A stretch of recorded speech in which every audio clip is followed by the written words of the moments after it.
স্বাগত খেলাযোগে আপনাদের সাথে আছি আমি ফাইম রহমান।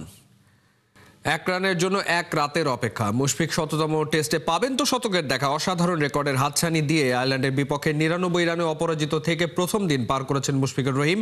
বাংলাদেশ বোর্ডে তুলেছে ৪ উইকেটে ২৯২ রান। তবে মুশফিক যেমন সেঞ্চুরির অপেক্ষায়, তেমন লিটনও আছেন 50-র পথে। ঢাকা টেস্টের পুরোটা পার্থবণিকের রিপোর্টে। এটা কি হলো? সত্যি প্রথম দিনের খেলা কল্ড অফ? আর একটা ওভার কি দেয়া যায় না? শততম টেস্টে মুশফিকের টেস্ট শতকের জন্য যখন দরকার এক রান, যখন সেই মাইল ফলক দেখার অপেক্ষায় গোটা দেশ, তখনই আম্পায়ার রিচার্ড ইলিংওর্থ প্রথম দিনের খেলা কল্ড অফ করলেন। ড্রেসিং রুমে থাকা ক্যাপ্টেন শান্ত ও অবাক। বুঝতে পারছিলেন না একটা ওভার বেশি খেললে কি সমস্যা হতো। মাঠ ছাড়ার সময় আম্পায়ারের সাথে লিটনের 1-1-এ বোঝা গেছে কনভারসেশনের টপিক একই। তবে যাই হোক, ব্যাপারটাকে মন্দের ভালো বললেও ভুল হবে না। একদিনেই যদি সব সেলিব্রেশন হয়ে যায়, তাহলে পরের দিনের জন্য আর কি বা বাকি থাকে? তাই তো মুশফিককে ঘিরে ঢাকা টেস্টের দ্বিতীয় দিন আরেক উপলক্ষ উদযাপনের সুযোগ পেল ক্রিকেট ফ্যানরা। একটা রান হলেই মুশফিক হয়ে যাবেন ওয়ার্ল্ড ক্রিকেটের 11 নম্বর ব্যাটার, যিনি নিজের শততম টেস্টে পাবেন সেঞ্চুরির স্বাদ। Javed Miandad, Gordon Greenidge, Ricky Ponting, Graeme স্মিথদের এলিট ক্লাবে ঢোকার জন্য আয়ারল্যান্ডের বিপক্ষে মুশফিক দিনটা করে নিয়েছিলেন শুধুই তার। সকাল সকাল বিসিবি থেকে অভ্যর্থনা, স্মারক উপহার, সাবেক বর্তমানদের অভিনন্দন, কোনো কিছুরই কমতি ছিল না। এদিন টস জিতে প্রথমে ব্যাট করার ডিসিশন নেয় বাংলাদেশ। শুরুটাও হয়েছিল ভালো। জয় সাদমানদের ওপেনিংয়ে আসে 52 রান। অ্যান্ডি ম্যাকব্রাইনের বলে সাদমান ৩৫ রানে ফিরলে ভাঙে এই জুটি। এরপর মুমিনুল এসে হাল ধরলেও মাহমুদুল হাসান জয় ইনিংস বড় করতে পারেননি। ৩৪ রানে তাকেও ফেরান ম্যাকব্রাইন। নাজমুল হোসেন শান্ত অবশ্য ছক্কা মেরে দুরন্ত হবার আভাস দিয়েছিলেন, তবে ম্যাকব্রাইন তাকে তৃতীয় শিকার বানালে ৮ রানেই ফিরতে হয় টাইগার ক্যাপ্টেনকে। ফার্স্ট সেশনে বাংলাদেশের স্কোর দাঁড়ায় ৩ উইকেটে ১০০। দ্বিতীয় সেশনে মুশফিক আর মুমিনুল দুজনেই তুলে নেন 50। মুমিনুল অবশ্য সেঞ্চুরির চান্স ক্রিয়েট করেছিলেন, কিন্তু ৬৩ রানে তাকেও আপসেট করেন অ্যান্ডি ম্যাকব্রাইন। এরপর গোটা দিন আর উইকেট হারাতে হয়নি বাংলাদেশকে। মুশফিককে সাপোর্ট দিয়ে লিটনও আছেন টেস্ট ক্যারিয়ারের ২০তম 50-র পথে। লাগবে শুধু ৩ রান। সব মিলিয়ে ৪ উইকেটে ২৯২ রান নিয়ে প্রথম দিন শেষ করা বাংলাদেশ নিঃসন্দেহে ঢাকা টেস্টের ড্রাইভিং সিটে। পার্থ বণিক, ৭১। শততম টেস্টে শতকের খুব কাছে মুশফিকুর রহিম মিরপুরে পন্টিং, মিয়াঁদাদ, ভিভ রিচার্ডদের কাতারের নাম লেখাতে যাচ্ছেন। ২০ বছর আগে যিনি মুশফিককে টেস্ট ক্যাপ পরিয়ে দিয়েছিলেন লর্ডসে, সেই হাবিবুল বাশারি মিরপুরে স্পেশাল ক্যাপ উপহার দিলেন মুশফিকের শততম টেস্টে। বাশারের বিশ্বাস মুশি আরও কিছুদিন বাংলাদেশকে সার্ভিস দিতে পারবেন এই ফরম্যাটে। নাইয়ান বিন জসিমের report. Torch bearer, role model, example সেটার মিস্টার ডিপেন্ডেবল মুশফিকুর রহিম, যার শুরুটা হয়েছিল হাবিবুল বাশারের হাত থেকে টেস্ট ক্যাপটা মাথায় নেয়ার মধ্য দিয়ে, এবং স্মরণীয় ১০০তম টেস্টেও একটা বিশেষ ক্যাপ পেয়েছেন এই হাবিবুল বাশারের কাছ থেকেই। সুমন ভাই, মানে এটা কতটা স্পেশাল আপনার জন্য? যদি প্রথম দিনের কথা বলি, অর্থাৎ যখন আপনি তাকে টেস্ট ক্যাপটা পরিয়ে দিয়েছিলেন অ্যাজ এ ক্যাপ্টেন, এবং আজকের মানে কেমন লাগছে আসলে? যখন প্রথম টেস্ট ক্যাপটা পরিয়েছিলাম মুশফিককে, তখন তো একদম ছোট। আই নেভার থট যে ওকে ১০০তম টেস্ট খেলবে। ওই টেস্ট ক্যাপটা আমি পরাবো। Special feeling definitely. সুমন ভাই, যখন কিনা আপনি তাকে ওই ক্যাপটা দিয়েছিলেন, একদম অভিষেকের টেস্টের ক্যাপটা দিয়েছিলেন, আজকে অবধি কিন্তু তিনি ওই ক্যাপটা সংরক্ষিত রেখেছেন। খুবই মজার বিষয়, এবং একদম ক্যাপটা পুড়ে যাতা অবস্থা হয়ে গেছে, কিন্তু এখনও তিনি যত্ন করে রেখেছেন, ঠিক যেভাবে তিনি টেস্ট ক্রিকেটটাও যত্ন করে খেলছেন। এই ক্যাপটা নিয়ে মজার কোনো গল্প জানেন যে উনি কিভাবে ড্রেসিং রুমে বা কিভাবে আগলে রাখতেন? আমরা অনেকের গল্প জানি, এরকম হারিয়ে যায়, অনেক কিছু হয়। আমাদের টেস্ট ক্যাপ একটা দেওয়া হয়, তারপর কিন্তু রেপ্লিকা টেস্ট ক্যাপ দেওয়া হয়। মানে ব্যাপারটা এমন থাকে যে ওই টেস্ট ক্যাপটা যেন না হারায়, ওইটা আমরা সংরক্ষণ করি। আর যদি র্যান্ডাম ইউজ করার জন্য, সবসময় ইউজ করার জন্য একটা রেপ্লিকা টেস্ট ক্যাপ দেওয়া হয়, যেটা আমরা এমনি সময় ইউজ করতাম, যে টেস্ট ক্যাপটা সাজিয়ে রাখতাম, ওইটা ইউজ করতাম। তো ওইটা হারালে অসুবিধা নেই, ওইটা আবার রিপ্লেস করা হতো। টেস্ট ক্যাপ তো আর রিপ্লেস করা যায় না, ওটা করা হতো না। But Mushfiq Rahim, because he is so much passionate about his game, ক্রিকেটটাকে সে এত ভালোবাসে, এই ক্যাপটাকে সবসময় সংরক্ষণ করেছে। সবসময় সম্মান করেছে, এটা কখনো মাথা থেকে নামায়নি। হেড কোচ ফিল সিমন্স বলছিলেন তার মধ্যে এখনো 150 টেস্ট খেলার ক্ষুধাটা দেখেন। ক্যাপ্টেন নাজমুল শান্ত তাকে আরো কিছুদিন ড্রেসিং রুমে চান। আপনি তাকে আসলে কততম টেস্ট পর্যন্ত দেখতে চান? আমি চাই ও যতদিন খেলাটা এনজয় করবে ততদিন খেলুক। যখন ক্যাপটা পরিয়ে দেয় কেউ তখন একটা কিছু তো বলে আসলে ওই ক্রিকেটারকে, আপনি কি বলেছিলেন? সিস্টার ছিল এরকম যে মুশফিক রহিম, আমরা সবাই জানি তুমি এখানে লম্বা সময়ের জন্য এসেছো, সো আমরা সবাই তোমার প্রতি সাপোর্টিভ আছি, কোনো টেনশন করো না। এই ক্যাপটা পরেছো, এই ক্যাপটা যেন মানে অনেক তোমার এই একটা ক্যারিয়ারটা লম্বা ক্যারিয়ার হবে আমরা জানি, সেটা আমরা উইশ করেছিলাম, আমি সেই উইশটা করেছিলাম। হাবিবুল বাশার সুমন প্রথম দিন একদম ফার্স্ট ডেতে যখন ক্যাপটা পরিয়ে দিয়েছিলেন সেদিন বলেছিলেন তিনি লম্বা সময় খেলবেন, এই উইশটা আসলে করেছিলেন। মুশফিকুর রহিম কথাটা রেখেছেন, 100তম টেস্ট পর্যন্ত এসেছেন নট আউট, এবং সেই 100তম ইনিংসটা আরও বড় হবে, টেস্টের পথ চলাটা আরও বড় হবে, সেটাই কিন্তু সবাই প্রত্যাশা করছে। বাংলাদেশের ক্রিকেট এখনও মুশফিকুর রহিমের কাছ থেকে আরও অনেক কিছু পেতে পারে। নাহিন বিন জাসিম, ৭১, ঢাকা। 100 টেস্টেই থেমে যাবে না আসিফ মাহমুদের বিশ্বাস, আরও অনেকদিন সাদা পোশাকের ক্রিকেট মাতাবেন মুশফিকুর রহিম। নিজের 100তম টেস্ট ম্যাচে 99 রানে অপরাজিত থাকা মুশফিককে ক্রেস্ট দিয়ে সম্মাননা জানিয়েছেন ক্রীড়া উপদেষ্টা। বৃহস্পতিবার মাঠে এসেই মিস্টার ডিপেন্ডেবলের সেলিব্রেশন দেখার ইচ্ছা দেশের ক্রীড়াঙ্গনের বসের। সাইফুল রূপকের রিপোর্ট। বাংলাদেশের ব্যাটিং স্তম্ভ মুশফিকুর রহিম মিস্টার ডিপেন্ডেবলকে সম্মাননা দিলেন ক্রীড়া উপদেষ্টা। শেষ বিকেলে তড়িঘড়ি করে মাঠে ছুটে এলেন ক্রীড়া উপদেষ্টা হিসেবেই শুধু নয়, মুশফিকের ফ্যান হিসেবে আসিফ মাহমুদ সজীব ভুঁইয়া মাঠে এলেন, এসে একটু হতাশ হলেন, কারণ 1 রানের আক্ষেপ, 1 রাতের অপেক্ষা। মুশফিকুর রহিম 99 রানে অপরাজিত 100তম টেস্ট ম্যাচে 100 হাঁকানোর যেই কীর্তি, সেটা হয়তো বৃহস্পতিবার সকালেই হয়ে যাবে। বৃহস্পতিবার সকালে কি ক্রীড়া উপদেষ্টা আরও একবার মাঠে আসবেন? সর্বোচ্চ চেষ্টা করব আজকে, মূলত অ্যাটলিস্ট লাস্ট ওভারটা যাতে দেখতে পারি, এবং সেঞ্চুরির দিকে যাচ্ছিল সেজন্যই তাড়াহুড়ো করে আসা, কিন্তু পৌঁছতে পারিনি রাস্তায় জ্যামের কারণে। বাট আমি চেষ্টা করবো ইনশাল্লাহ মুশফিক ভাইয়ের সেঞ্চুরিটা দেখার। সেই 2005-এ শুরু 20 বছরের ক্যারিয়ার, ক্রিকেট ইতিহাসের সবচেয়ে বিখ্যাত মাঠ লর্ডসে মুশফিকের ডেবু। হোম অফ ক্রিকেট অর্থাৎ বাংলাদেশের লর্ডস বলা হয় মিরপুরকে, সেখানেই 100তম টেস্ট ম্যাচ। মুশফিকের এই পথ চলা, আমিনুল ইসলাম বুলবুল মুশফিককে পাশে রেখেই আসিফ মাহমুদ সজীব ভুঁইয়াকে বলছিলেন মুশফিক বাংলাদেশের বড় অ্যাম্বাসেডর।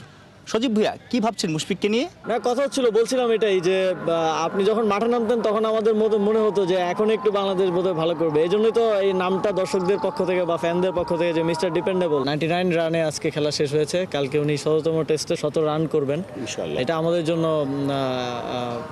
একটা প্রাপ্তি। এবং আশা করি ফলোড বাই মুশফিক ভাই আরও অনেক প্লেয়ার 100তম টেস্টের মাইল ফলক ছুবে। এবং আসলে মুশফিক ভাইয়ের সাথে আমাদের সবার চাইল্ডহুড জড়িত, বিশেষ করে আমাদের বয়সে যারা আছে। যখন দেখতাম যে বাংলাদেশের অবস্থা খারাপ, কিন্তু মুশফিক ভাই মাঠে আসছে, তখন একটু স্বস্তি ফিরতো যে না, এখন একটু হয়তো স্টেবল হবে, এখন একটু রান হবে, বা মাঠে টিকতে পারবো আমরা। 100তম টেস্টে মুশফিক ভাই 100 রান করার মাধ্যমে বোঝা যাচ্ছে যে ওনার মধ্যে এখনও খেলা বাকি আছে, এবং এটা 100তম টেস্টেই থামবে না, এটা সামনের দিকে আরও আগাবে।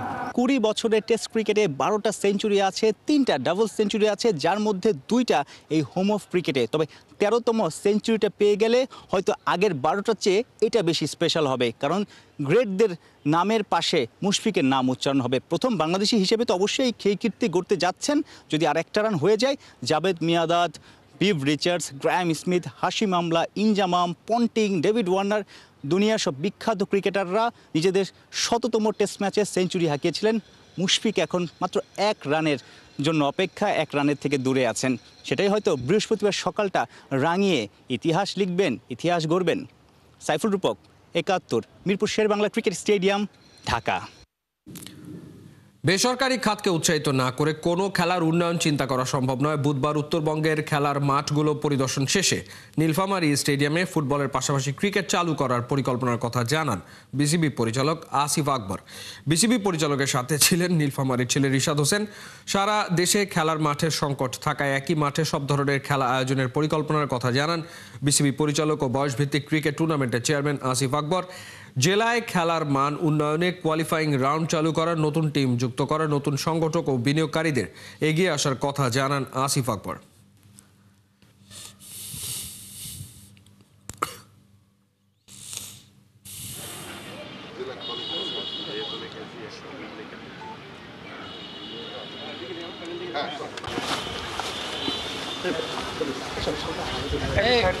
এখন ক্যামেরা বন্ধ করেন, হয়েছে, এখন করে নেন, আপনার মাথার মধ্যে নেন।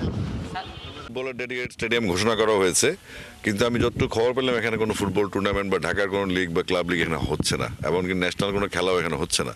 তো সেক্ষেত্রে এত সুন্দর একটা মাঠ ফেলে রাখার কোনো মানে হয় না। তো আমরা জাস্ট চেক করব যে আমরা এনএসসির সাথে কথা বলবো, যেহেতু 4টা স্টেডিয়াম নীলফামারী স্টেডিয়াম একটা ডেডিকেটেড ফর ফুটবল। তো আমরা চাইবো এখানে তাদের ইয়ার ক্যালেন্ডারটা কি, মানে ঢাকা ফুটবল অ্যাসোসিয়েশন যারা ক্লাবগুলো খেলে ডিএফএ, তাদের শিডিউলটা কি, এবং সেটার সাথে আমরা যেহেতু এখন আমাদের বিসিবির সাথে বাহুফের একটা বিরাট হৃদ্যতা আছে, আমরা চাইবো এখানে একটা স্থায়ী উইকেটও আছে। তো স্থায়ী উইকেট যদি ফুটবল খেলা হয় তখন স্থায়ী উইকেট ক্ষতিগ্রস্ত হতে পারে, সেক্ষেত্রে আমরা এখানে সিনথেটিক টার্ফেরও ব্যবস্থা করতে পারি। 2026 অনূর্ধ্ব-19 পুরুষ ক্রিকেট বিশ্বকাপের পূর্ণাঙ্গ সূচি প্রকাশ করেছে বিশ্ব ক্রিকেটের সর্বোচ্চ নিয়ন্ত্রক সংস্থা আইসিসি। আগামী 15 জানুয়ারি থেকে 6 ফেব্রুয়ারি পর্যন্ত জিম্বাবুয়ে ও নামিবিয়ায় অনুষ্ঠিত হবে এবারের আসর। 16 দলের এই টুর্নামেন্টে বাংলাদেশের জায়গা হচ্ছে এই গ্রুপে ভারত, যুক্তরাষ্ট্র ও নিউজিল্যান্ডের সঙ্গে। 4 গ্রুপে ভাগ হয়ে প্রতিটি দল প্রথম রাউন্ডে খেলবে 3টি করে ম্যাচ। গ্রুপ সেরা 3 দল যাবে সুপার 6-এ, এরপর সেরা 4 দল খেলবে সেমিফাইনাল, যা হবে 3 ও 4 ফেব্রুয়ারি বুলাওয়ে ও হারারেতে। মহারণের ফাইনাল গড়াবে হারারে স্পোর্টস ক্লাবে। এবারের আসরে অভিষেক করতে যাচ্ছে তানজানিয়া, আর দ্বিতীয়বারের মতো খেলবে জাপান। 5টি ভেন্যুতে অনুষ্ঠিত হবে ম্যাচগুলো। হারারের তাকাশিঙ্গা স্পোর্টস ক্লাব, বুলাওয়ের কুইন্স স্পোর্টস ক্লাব সহ নামিবিয়ার 2টো স্টেডিয়ামও প্রস্তুত। আগামী 8 জানুয়ারি আয়োজক দেশে পৌঁছাবে দলগুলো এবং 9 থেকে 14 জানুয়ারি খেলবে প্রস্তুতি ম্যাচ। এরপর শুরু হবে ভবিষ্যতের তারকাদের লড়াই।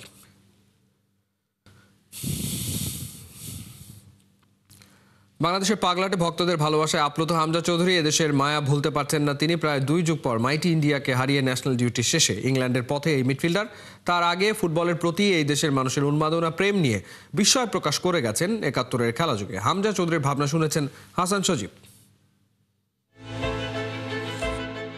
গেল কয়েকদিনের বিশাল ব্যস্ততা, বিজ্ঞাপন সেটে দাপিয়ে বেড়ানো, এখানে ওখানে ছুটে চলা, পাজোরা একদমই বিশ্রাম পায়নি। দিন শেষে মূল অ্যাসাইনমেন্ট ন্যাশনাল ডিউটি পালন। ঘাম, মেধা, শ্রম সবকিছুর পূর্ণতা এলো ভারত বধে। এবার হাসি মুখে বাংলাদেশ থেকে সাইন আউট করার পালা। হামজা চৌধুরী, আপনারা পুরো বাংলাদেশের ফুটবলটাকে আবারও জাগিয়ে তুলেছেন। বাংলাদেশের মানুষ আজকে গর্বিত। বাংলাদেশের মানুষ আজকে আপনাকে দেখে স্বপ্ন দেখে। আপনি বাংলাদেশ নাকি ইংল্যান্ড, কোন জায়গাটা এখন বেশি এনজয় করছেন? এনজয় করছি বাংলাদেশ নিয়ে। বাংলাদেশ আমার মানুষ, আমার বাপ আমার মা আছে, যে সাকসেস পাইতেছি। আর সাকসেসের আগে আসলে যে মানুষ আমার খুব লাভ দেখায়। হামজা চৌধুরী এখন আর দূরের কেউ নন, ঘরের মানুষ, বাংলার ফুটবলের রাজপুত্র।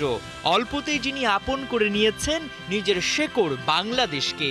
তাই তো শেষ বেলায় মাতৃভূমিকে বিদায় জানাতে অন্তর পুড়ছে তার। এই যে চলে যাচ্ছেন, খারাপ লাগছে? জি, সবসময় খারাপ লাগে। টিমমেটসকে দেখতে নয় 3-4 মাসের লাগে, খালা খালু চাচা খোলের দেখতে নয় 3-4 মাসের লাগে। সবসময় ডিফিকাল্ট যাইতাম সিজা, বাট আমার ফ্যামিলি গিয়ে দেখবো, আমার বউ দেখবো, হবিতা দেখবো, আমি এক্সাইটেড। বাংলাদেশের হয়ে খেলতে নিজেকে উজাড় করে দিচ্ছেন। দলের অপূর্ণতাগুলো পূরণে খেলার পজিশন বদলে ফেলতেও দ্বিধা নাই তার। লাল সবুজের ওই জার্সিটাকে কতটুকু ভালোবাসেন হামজা, তা কি আর নতুন করে বলার উপায় আছে? আপনি ডিফেন্সিভ মিডফিল্ডার, অনেক সময় স্ট্রাইকার, আবার অনেক সময় আমরা দেখি আসলে গোল রক্ষকের কাজটাও করছেন। কেমন এনজয় করছেন? খুব এনজয় করতেছি। বাংলাদেশের লাগে খুব প্রাউড, আমার একবারে বড় করে প্রাউড মোমেন্ট। আমি এনজয় করতেছি। এই যাওয়া নয়, আবারও বাংলাদেশে ফিরে আসবেন হামজা চৌধুরী। ইংল্যান্ডে থাকলেও তার মন পড়ে থাকবে নিশ্চয়ই বাংলায়। কোটি কোটি সমর্থকদের ভালোবাসা কি ভোলা যায়? ভালো থাকবেন। হাসান সজীব, 71। জুনে বাংলাদেশে পা রেখে জেনেছিলেন জিততে হবে ভারতের বিপক্ষে, হলো তাই। 22 বছর পর ভারতকে হারালো বাংলাদেশ, তার অন্যতম কাণ্ডারি সমিত সোম। বাংলাদেশকে জিতিয়ে হাসি মুখে ঘরে ফিরল ঘরের ছেলে। প্রথমবার শ্রীমঙ্গলে বেঙ্গল বয় সমিত সোম পরিবারের সাথে সময় কাটাতে বেশ এক্সাইটেড। এই মিডফিল্ডারের বিশ্বাস, বাংলাদেশ একদিন খেলবে বিশ্বকাপ। ভালো লাগছে, সিলেটে আসছে, এখন বাসায় যাব, ভালো লাগে, সব ফ্যামিলিকে দেখা করতে ভালো হবে। আমি যা শেষ করছি, আমি যেভাবে টিমকে হেল্প করতে ওইভাবে করছি। ফাউল যদি পাই তাহলে একটু সময় কমে যায়, জাস্ট একটু সময় দিতে। এর তো অনেক চাপাইছে, আমরা কখন এক গোল আগাইছি, ওইটার জন্য আমাদের খেলাটা একটু ম্যানেজ করতে হয়েছে। আর লাকলি আমরা জিততে পারছি, সব কিছু ঠিক হয়েছে, সব কিছু ভালো ছিল। পুরা মানে টিম খুব ভালোভাবে একসাথে কাজ করছে, ওয়ার্ক করছে। আর এটা হলো ফার্স্ট টাইম যে পুরো বছরে আমরা একটা ক্লিন শিট পেয়েছি মনে হয়।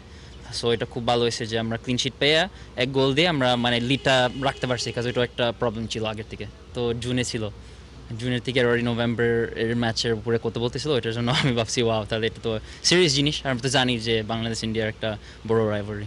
বাংলাদেশ কি ভবিষ্যতে বিশ্বকাপ ওয়ার্ল্ড কাপে যেতে পারবে? হোপফুলি হবে, আস্তে আস্তে হবে, সময় লাগবে, বাট হোপফুলি করতে পারি।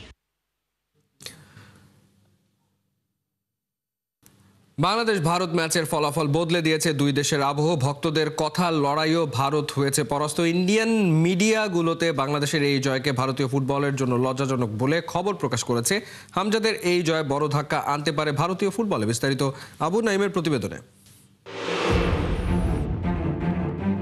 ক্রিকেট কি ফুটবল, বাংলাদেশের বিপক্ষে ভারত সবসময় আপার হ্যান্ডে। ওদের বিপক্ষে নাকি জিততে পারে না লাল সবুজরা। এ নিয়ে তাদের ঠাট্টার শেষ নাই, কিন্তু সময় বদলেছে, বাংলাদেশ জবাব দিতে শিখেছে। 22 বছর পর ঘরের মাঠে হামজারা লড়াই করে জিতেছে। বাংলাদেশের বিপক্ষে ম্যাচ হার নিয়ে সোশ্যাল মিডিয়া জুড়ে তাদের নানান কথা চালাচালি হচ্ছে। কেউ বলছে, দাদা আজ আর লজ্জা দিবেন না, ভারত থেকে বলছি। আবার কেউ বলছে, এক ম্যাচ জিতেই এত আলাপ। কিন্তু কে বোঝাবে, এই বাংলাদেশ তো ভারতেও খেলতে গিয়েছিল, সেখানে নিজেদের মাঠ পেয়েও ভারত জিততে পারেনি। কিন্তু হোম ম্যাচের সুযোগের সদ্ব্যবহার ঠিকই করে নিয়েছে বাংলাদেশ। টিম ইন্ডিয়ার ব্যর্থতার দায় অবশ্য কেউ কেউ মাথা পেতেও নিচ্ছে। ভারতের আলোচিত সাংবাদিক ময়ূখ বলেন, ভারতীয় দল নিজেদের সেরা ফুটবল খেলতে ব্যর্থ হয়েছে, আর সেই সুযোগটাই নিয়েছে বাংলাদেশ। 1-0 গোলের ওই জয়টা বাংলাদেশের ফুটবলে এনে দিয়েছে আত্মবিশ্বাসের ছোঁয়া। ইন্ডিয়ান মিডিয়াগুলোও বলছে এই হার লজ্জাজনক। Indian media head coach Khalid জামিলকেও কাঠগড়ায় দাঁড় করাচ্ছে। বেশ কজন তারকা প্লেয়ারদের ছাড়া দল গঠনে কি ভারতের এমন হার? ভারত বাংলাদেশের রাইভালরি ছিল দেখার মতো। মাঠের বাইরে সেটি ভক্তরা আরও বাড়িয়ে দিয়েছে। আর এই যাত্রায় জয়টা হয়েছে বাংলাদেশের সমর্থকদের। হামজা, সুমিত, মুরসালিনদের পারফরমেন্স এবার আর হতাশ করেনি লাল সবুজ ভক্তদের। আবু নাইম, ৭১। এই ছিল এই মুহূর্তে খেলাযোগে সরাসরি সংবাদ অনুষ্ঠান দেখতে চোখ রাখুন ৭১-এর ফেসবুক পেজে এবং সাবস্ক্রাইব করুন ৭১-এর ইউটিউব চ্যানেলে। ৭১-এর সাথেই থাকুন।